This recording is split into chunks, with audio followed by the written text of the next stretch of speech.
Man, it's so good to be back with you, church, as we enter back into this time studying this fascinating letter to the Corinthian church. In many ways, this letter reads like a new exodus of sorts. That, when Paul wrote this 2,000 years ago, he's in many ways hearkening back to a time even 1,500 years before that. And his opening words, even calling them into the rich history of Israel and giving them and us an identity as the church. He says in 1 Corinthians 1, verses 2 and 3, to the church of God that is in Corinth, to those sanctified in Christ Jesus, called to be saints together with all those who in every place call upon the name of our Lord Jesus Christ, both their Lord and ours.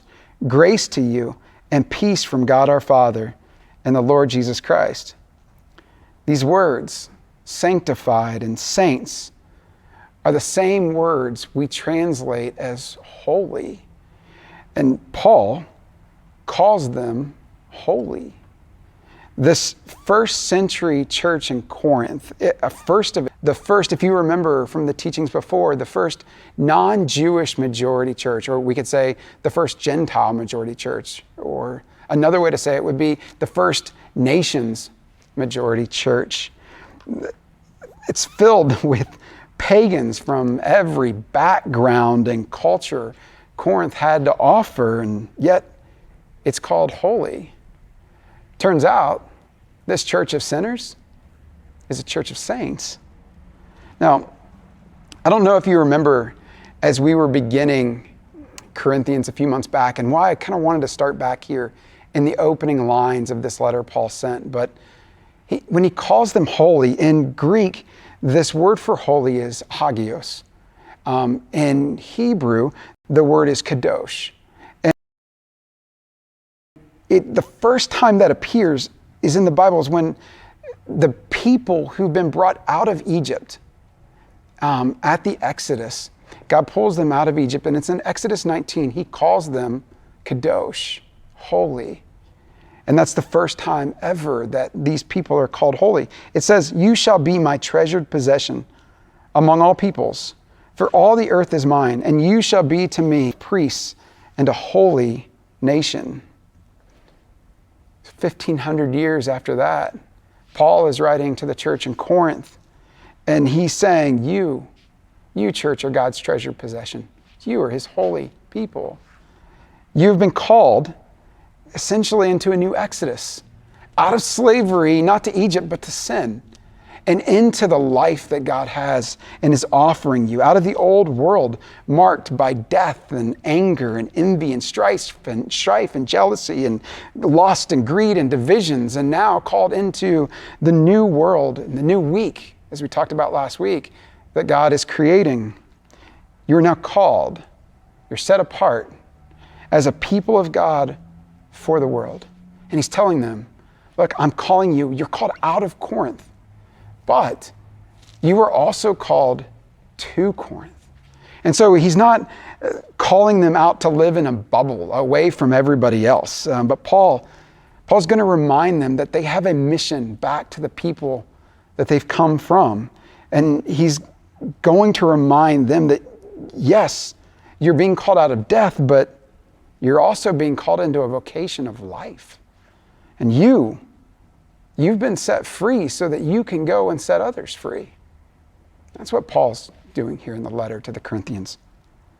This is the identity Paul is offering to them as the church of God in Corinth. He is calling them out of slavery and into being the set apart people of God. And we are called into the exact same thing. To be God's holy people, set apart. It's as though we are called into this vocation of being God's people in the world, called out of death and called into a vocation of life, where we have a special role to play here in Cincinnati, in Hamilton, in Fairfield, in Westchester, in Forest Park. But in the trenches of day-to-day life, we forget who we are as God's holy people. We don't think of ourselves as a set-apart, holy people called out of slavery and called into the releasing of others from that same captivity. In fact, we don't even typically think of the church as a who, but as a what. We think of church more of as an event or as a building, or God forbid, like even a live stream at 10 a.m. on Sunday mornings. It's not church. It's as though we continually invent new ways to forfeit the very identity God gave us as the church, as God's holy people.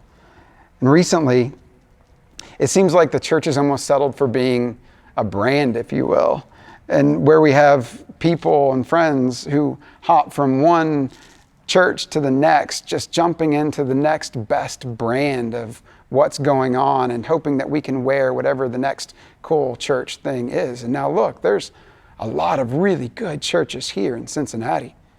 And man, there are some that we would all be lucky to be a part of and to be involved with.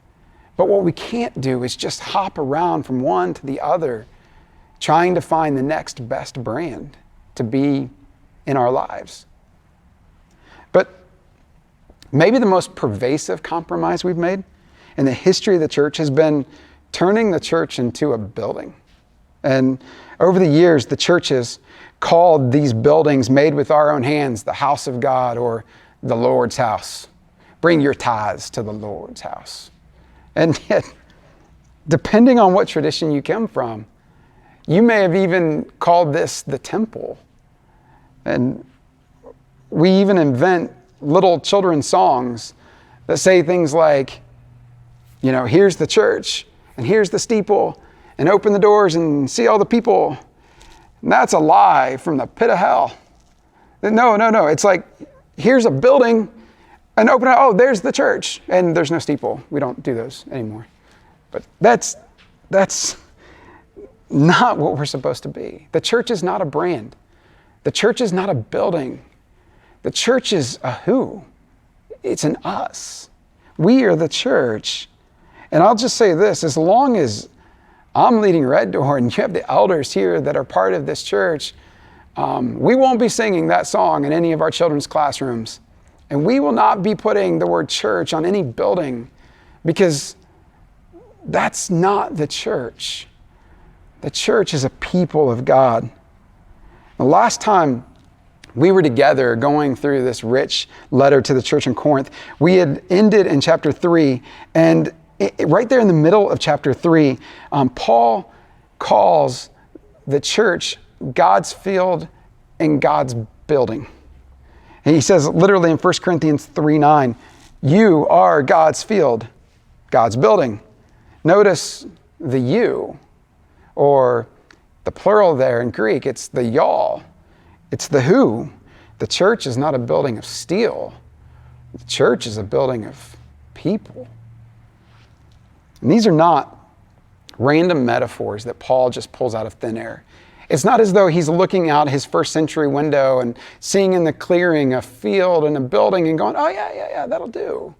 No, these are metaphors that are pulled from a long, rich history in the Old Testament, where Israel is constantly referred to as a field that God is sowing, or a building that God will rebuild again.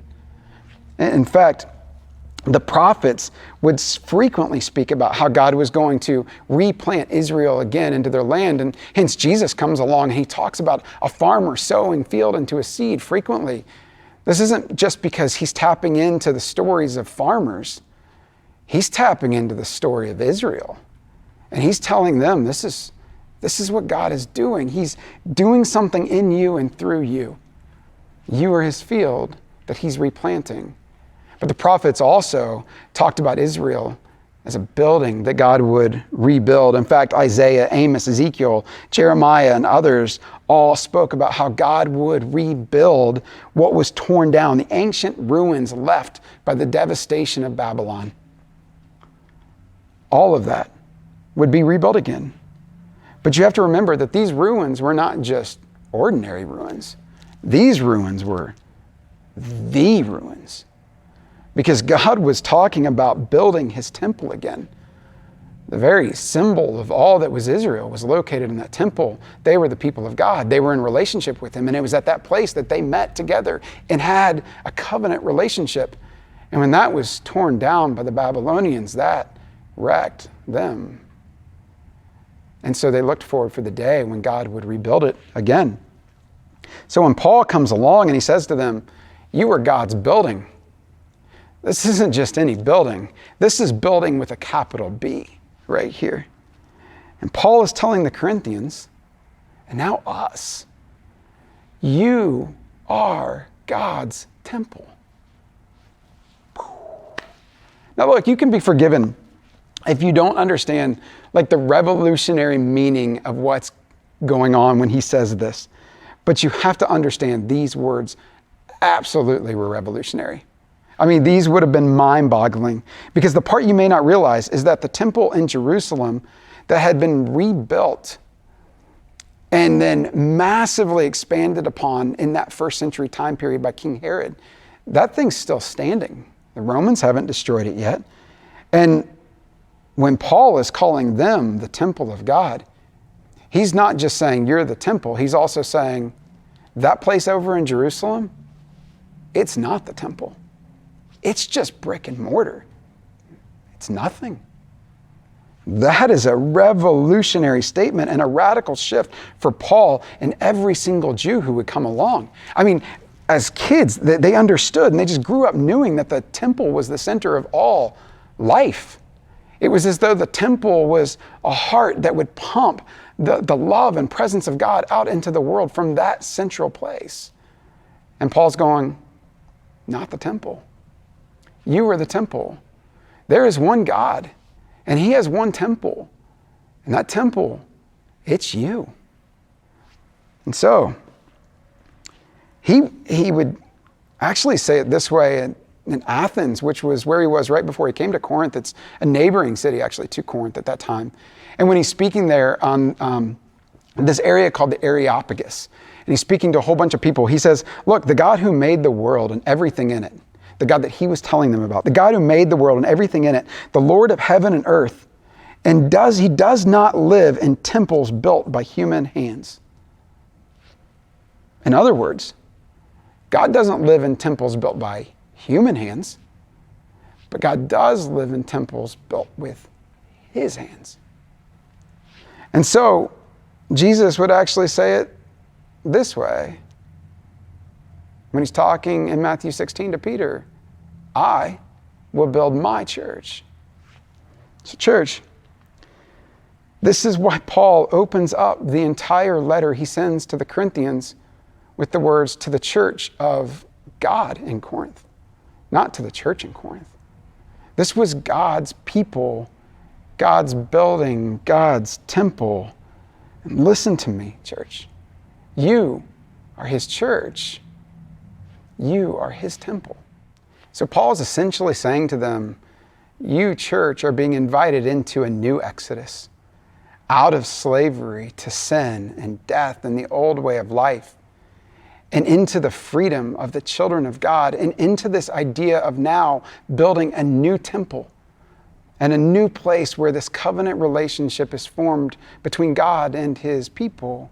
And so everything that Paul writes here through the rest of chapter 3 is essentially temple building language.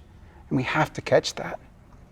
He says in verse 10, according to the grace of God given to me, like a skilled master builder, I laid a foundation, and someone else is building upon it. Let each one take care how he builds upon it. For no one can lay a foundation other than that which is laid, which is Jesus Christ. He's saying, look, the foundation of this is Jesus. Like, he's the cornerstone. The foundation, it's shorthand for saying the life, death, burial, and resurrection of Jesus. The gospel brought to us by the Messiah King who would come for us. Everything is built upon the work of Jesus on that cross and in that resurrection. That laid a foundation for this entire temple to now be constructed. And so everything comes up from that place. But now Paul turns the attention of this letter to essentially the ongoing building process of this new temple. He says in verse 12, Now, if anyone builds on the foundation with gold, silver, precious stones, wood, hay, straw, each one's work will become manifest or made known. For the day will disclose it, because it will be revealed by fire, and the fire will test what sort of work each one has done. So do you catch this? Just look at the first line there in 12. Now, if anyone builds, essentially, like, we are invited, just think about this, we are invited to join God in this building process of the new temple, into this building process of us. But apparently, we are given the freedom to select the building materials we use. And some of us will use precious materials, gold and silver, and others of us will use IKEA products. And what is clear is that each person's work, it says, will become manifest. That means it's going to be revealed, that it'll be found out what we built with. Did we build with precious stones or IKEA kits? Is this the real thing, or is it a veneer and a fake of what's actually there? For the day will disclose it, he says. No matter what we've built, listen guys, a day is coming when what we've built will be revealed. Every last bit of it. And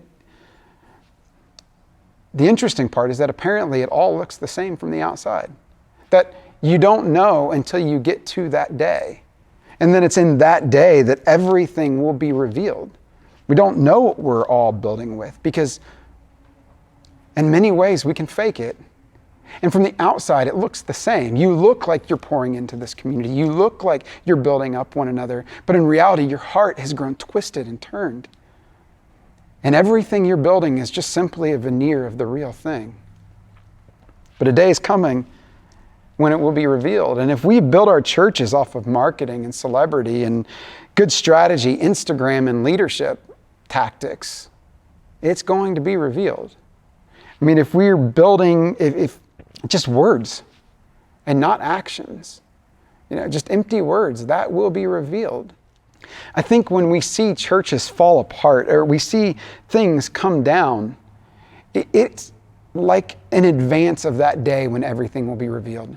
That day in scriptures when all things will be revealed is referred to as the day of the Lord. And in many ways, you have these many days of the Lord, M-I-N-I, many days of the Lord, where God appears and he does stuff. And like, we know that the fire is going to reveal these things. And when we see things crumble within churches, I don't think we should worry all the time, because God brings struggle and hardships to churches to reveal what is true. God is not like some CEO who essentially is attempting to cover up corruption in his company. Or he's not like a corrupt bishop trying to hide abuse in his church. Like, God is the creator and maker of heaven and earth. God is holy, and he wants to fix these things. He wants to burn out everything that's impure, everything that's unjust, everything that's wrong, everything that's a veneer of what's real. He wants to do away with that. And so, while this fire can seem scary for those who are crying out for justice and for hope, for the ones who've been abused, what they want is these things to be revealed. And what we want is for the true church to be revealed, and for these things that have been wrongly built to be fixed. And so we have to understand that he loves us in this world too much to allow for anything less. He's not going to allow abusers and those who take advantage of people to win and to rule the day and to keep building with materials that aren't the real ones.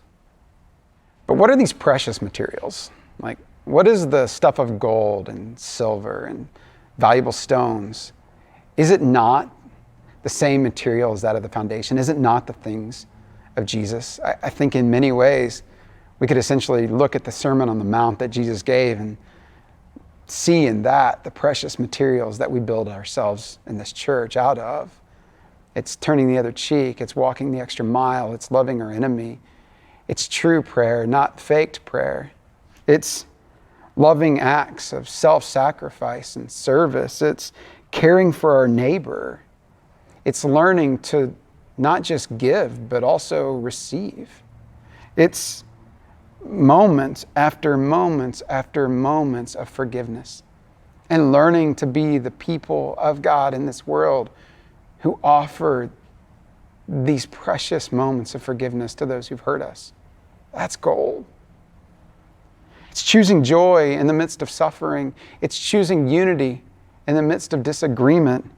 It's being the voice of shalom in the midst of storms.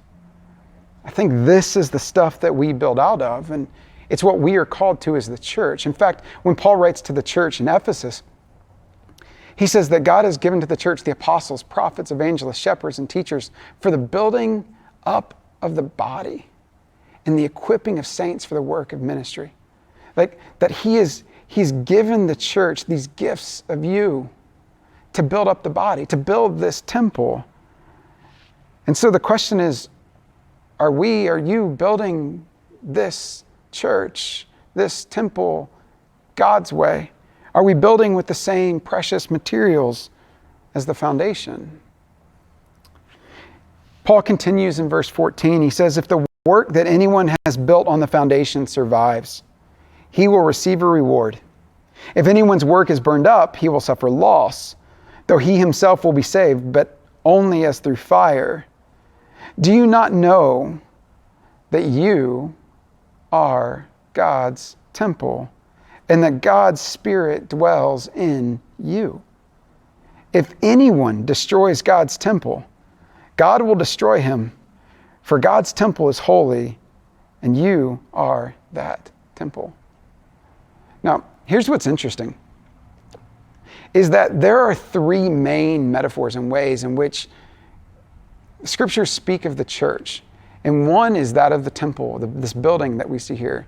And the other one is of his body. And yet another one is as the bride. And essentially these three things, what we need to realize is that they're all saying the same thing. That this body, it's his bride. And his bride, it's his temple. And he is jealous for her, and he loves her. And if anything comes to destroy her, he rises up with a fierce jealousy for his bride, for his church, for his body that he has loved and given himself for. And so, we need to be really careful when we start tearing this stuff down. When you start laying into another brother or sister in Christ, do you not understand that you are destroying the temple? And Paul doesn't mix words here. He says, if you are going to destroy God's temple, warning, church, he will destroy you. And we have to understand that you are God's temple. His Spirit dwells inside of you. And that makes you his precious bride and his possession. And he is going to love you and seek you out with a fierce jealousy and protect you. And so look, church, we cannot turn on one another. This is why Paul is drawing all of this stuff that we've been talking about at this first half of Corinthians around unity. It's all coming together at this moment within the temple, and him saying, God will destroy anyone who goes out to destroy his bride. Gordon Fee, just an exceptional scholar, he wrote a commentary on Corinthians, and in it, at this section, he says, as God's temple in Corinth, the church was to be God's alternative to Corinth, both its religions and vices. But the Corinthians, by their worldly wisdom, boasting, and divisions, were in effect banishing the Spirit and thus about to destroy the only alternative God had in their city. You understand what Paul's saying here? That the greatest enemy in many ways to the church is ourselves. That it's not those coming from the outside. We don't need to be afraid of some government shutdown and ending the church. The government can't end the church. It never has, it never will. But what tears down this body and this bride is when we turn on ourselves and against one another. And so, we can't do that. Now, I want to skip down to the end, but there's some really important scripture verses right there that we're actually going to talk about tonight in this thing called Corinthians Unpacked. And so I'd love to have you guys back at 8 o'clock as we just spend an hour digging into the text and you kind of get all the things that hit the cutting room floor. But I do want you to see this at the end of this. In verse 21, Paul says, so let no one boast in men. Remember, this is where their boasting has been. And Paul, Apollos, or Cephas. He says, for all things are yours, whether Paul or Apollos or Cephas, or the world or life or death, or the present or the future, all are yours. And you are Christ's, and Christ is God's. He's saying, look, in a city full of religious sites and temples, all things are yours. You are not of any man. In fact, all these men are yours because you are Christ's, and you are God's, because you are his body, his bride, his temple. Do you not understand what you are made for? This is what is coming to them. Why are you fighting over all these silly things when you are the temple of the living God? You are his presence here in Corinth. You are the place where people can come and meet God. And so, church, as we close, I just wanted to give us a few things, a few takeaways, a few points to just keep in mind. Number one, you are God's temple. You are not an attender. You are not a live streamer. You are not a theology dispenser, giving out doctrines like a Pez dispenser. You are literally the place where people can encounter the living God. You have such a holy calling. You are set apart for something so special, so meaningful here in our city. Don't forget that. Don't forget that. Don't get caught up with lesser things and forgetting who the church is. And that's us together. Now, you singular, you are either a builder or a destroyer. And so you are building with acts of love and forgiveness and sacrifice and kindness, or you are destroying with acts of division, anger, pride, or tearing each other down behind your backs. And so you have the choice of either being a builder of his temple, of his body, of his bride, a lover of it, or a destroyer of it. And finally, actually before the finally, if you're a destroyer of it, this is one of the most strong warnings Paul gives in all the New Testament. That if we choose the path of destruction, it will not end well. And God is jealous for his bride. Don't forget that. Finally, don't forget the foundation is Jesus. Every bit of this temple building comes down to the work of Jesus on that cross and in that resurrection.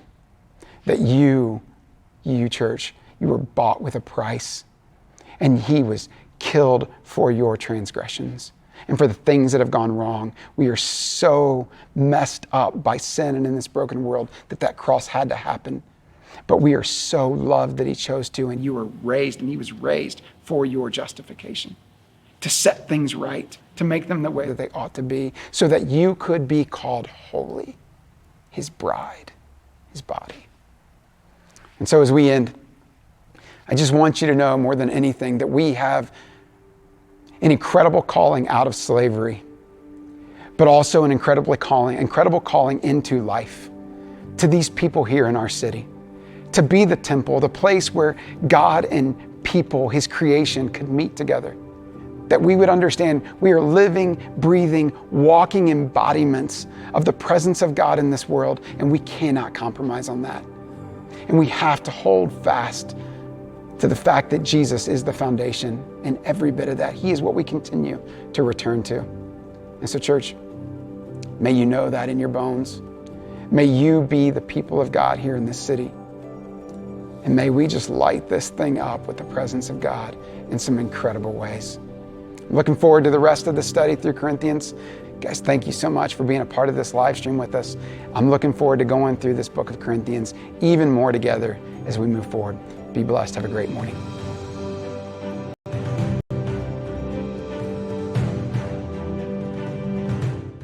Thank you so much for joining us today for this message just of that we are the temple, that we can build on the foundation of Christ. And so we hope that that has just blessed you this morning. And we want to just invite you back again, a reminder, tonight at 8:30, we are doing Corinthians Unpacked. It's just going to be a great time to be able to ask some questions that may have come up as you heard that message. For sure. There's a lot that just hits the floor as we're preparing, and you only have so much time in a message, where we get an hour set aside now to just have some live QA and just talking through the things that are there at a more in-depth level. And just a more personal level. You get to ask those questions that are just burning. Pressing for you. Yeah, for sure. And so the other thing that we wanted to mention to you also was that groups are this week. And so don't forget that. If you're in a group, just jump on those Zoom calls, enjoy that time. I mean, it's a chance for us to be together, essentially as the temple here being built together. And these groups are so incredibly essential. And if you are not in one, then man, we would love for you just to reach out and let us know. Just email us at groups@iamreddoor.org, and we will get back with you and just help you get plugged in to one of the groups here. Yeah, it's so important that we know in this time that we're not alone, that we have community, that we have people that we can lean on during just hard times. And so we'd love for you to check that out. And we just want to say that this afternoon, we just hope that you have just a great day. And we thank you again for joining us. And so we just say, go and be blessed and have peace. Have a great week. Peace be with you.